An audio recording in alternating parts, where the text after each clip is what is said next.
We now will be analyzing the tangent planes and the surface normal.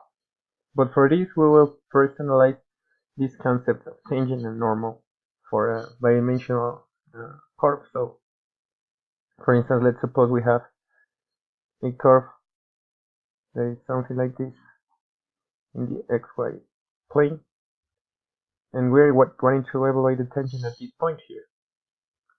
So we know that the tangent of this point will be easily obtained by the derivative of the function of the curve evaluated at this point, and it will be a tangential line here, or maybe the slope of the given point, and this will be the tangent. However, we also know that the normal vector given this point would be a perpendicular vector right here to the given vector that is tangent to the point evaluated.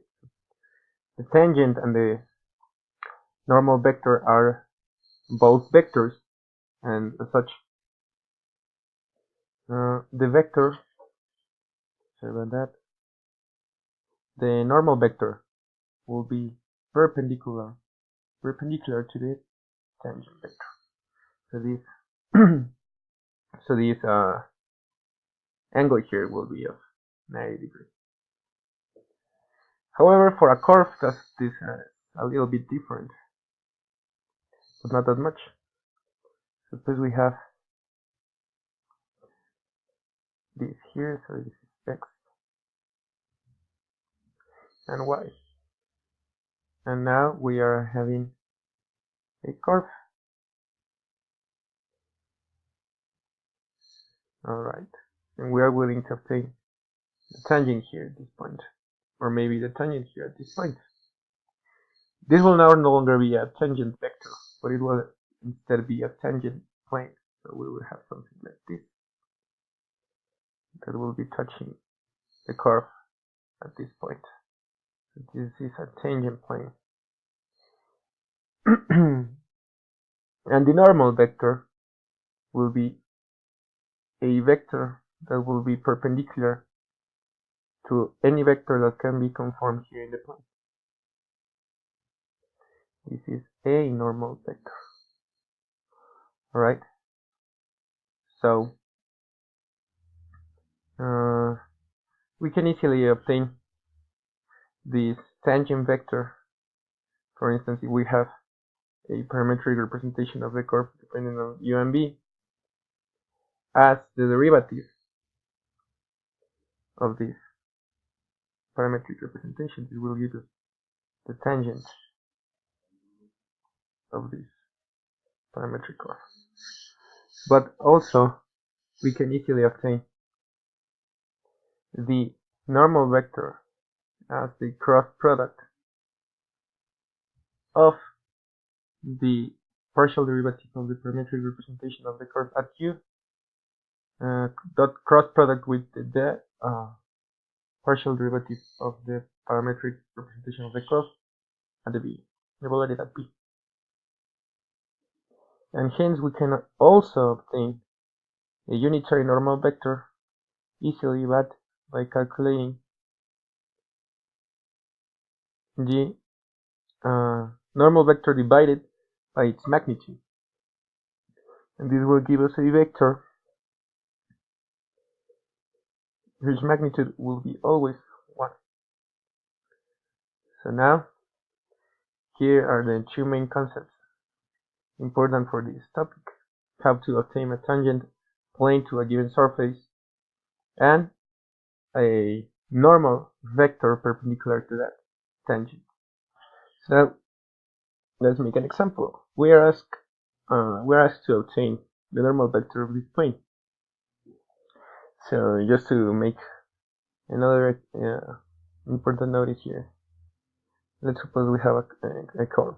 This is a section of a curve that maybe it would be a sphere, and this is a tangent plane. Let's draw a little there. This is a tangent plane for a given point.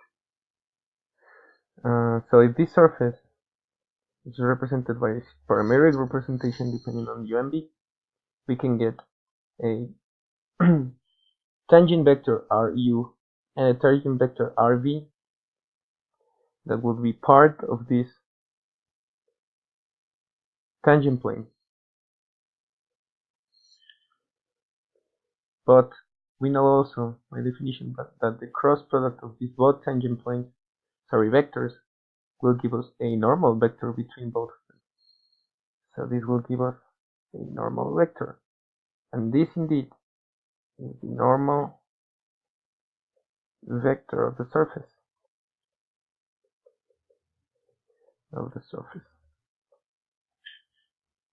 So, as we have already told you, N will be equal to Ru cross product of Rv. But that's there's also another equality we can use. That normal vector N is also the gradient of a function independent of x, y, and z. Okay, so let's prove this. So this is important. This normal vector is not necessarily a unitary vector. So the magnitude of this vector will be different to 1. So that's important to notice. Then let's start. So from the given plane we get this equation, and hence we can say that x will be equal to u, y will be equal to b, just to make a parametric proposal, and we can isolate z and say that z will be equal to 6 minus 2x minus 3/2 of y.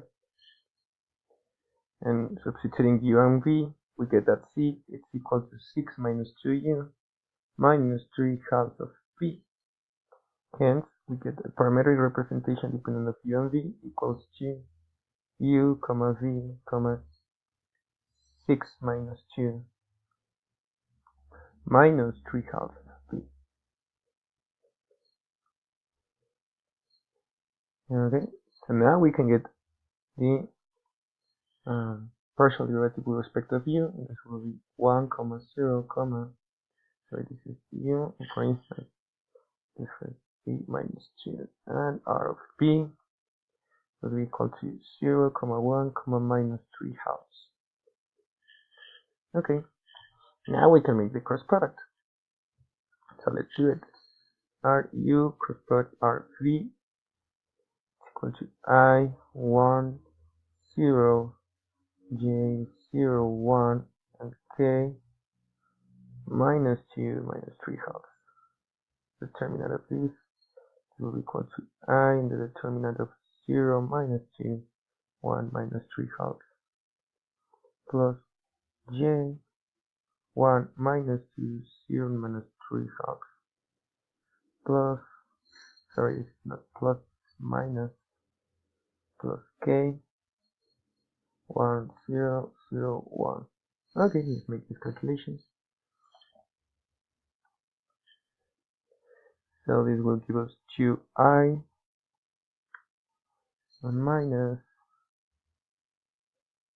so it will be plus 3/2 j plus k. Alright, there it is. So let's write this as a vector. And this is a normal vector of the surface. Let's try it in the other way. So we will propose a new function g independent of x, y, and z. That will be equal to 4x plus 3y plus 2z minus 12. Starting from this one. So now let's get the gradient of gx, y, and z, which will be equal to the derivative, of g with respect of x, with respect of y, and with respect,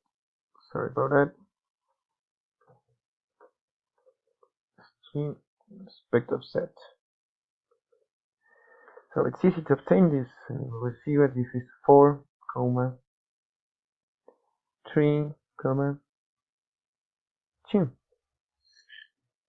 This is another normal vector. It is easy to see that they are indeed correct because this is n0 and this is n1. In 0, it's, well, 1/2. Sorry, no. N0 will be equal to n1 divided by 2. They are partially the same. So why not get a unitary vector? It's far from n0. So this will give us 1 over the magnitude of n0 times n0. Sorry, this is not the magnitude. N0. So this will be 1 over 4 plus 6/4 plus 1, square root of that, times 2, 3/2, 1. And then you get 1 over 5 plus 6/4 of 2, 3/2, 1. And this will give us 1 over 5 plus 3/2